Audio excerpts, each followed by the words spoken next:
You will hear a woman called Carly Clarkson talking about her career as a street dance teacher. For questions 9 to 18, complete the sentences with a word or short phrase. You now have 45 seconds to look at part 2. Hi there, my name's Carly Clarkson and I'm a dancer. I've come along today to tell you about the type of dancing I do. It's called street dancing. Basically, I took up street dancing because other types of dance weren't available to me. Some of my friends had ballet lessons or tap dancing lessons as kids, but we were quite poor, so we couldn't afford anything like that. I did a bit of gymnastics at school, that was useful, but apart from that, I learnt on the street. I was quite happy with that because it was part of who I was and it reflected the way I lived. I guess you could say that it was my culture. That's what I always tell people anyway. I learnt to dance when I was out on the street with my brothers and their friends, just in the local park. They were really into all kinds of breakdancing stuff, and I used to hang out with them. I saw my brother do a move called a windmill, which is a brilliant move, and I just thought, wow, I want to do that. And of course, now I teach street dance, and people ask how I got into that.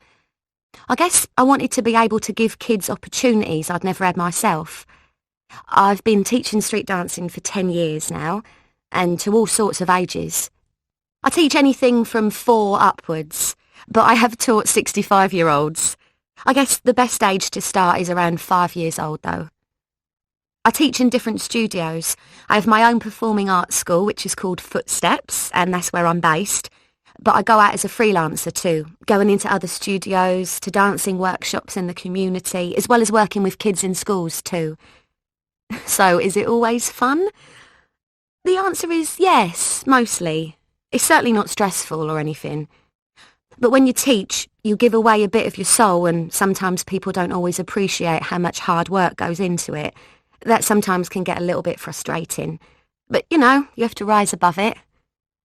An interest in street dancing is growing. A number of people have asked why that is, and, it's partly that you see it now on TV, and there have been a couple of good films.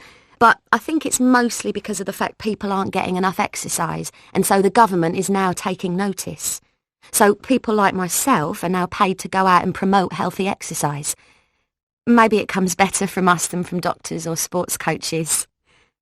And I suppose if you want to get young people fit and active again, then you've got to do something that's seen to be quite a cool thing to do, and that's where street dance comes in. Other types of dance, like ballet, can be seen as a bit snobby, or contemporary dance is a bit arty, but street dance isn't like that. I'm also sometimes asked whether, for someone who hasn't got any natural rhythm, it's possible to become a professional street dancer. And I'd say definitely. I'm not sure that natural rhythm's a thing, actually. As long as you have good general fitness, you can learn. But you must have discipline and ambition to become a professional. 9 times out of 10 you don't get the job you're going for. There's maybe, say, 12,000 street dancers and 100 jobs, so unless you're right up there it can be tough. Finally, some advice for any of you thinking of taking up street dance as a hobby. I'd say, see what's available locally. An internet search should get some results. Failing that, I'd say go along to your local gym and try and find out what classes are available. If you're at school or college, ask to have a freelancer like me come in and do sessions at an after-school club or whatever. So before I go on to show you... Now play the recording again.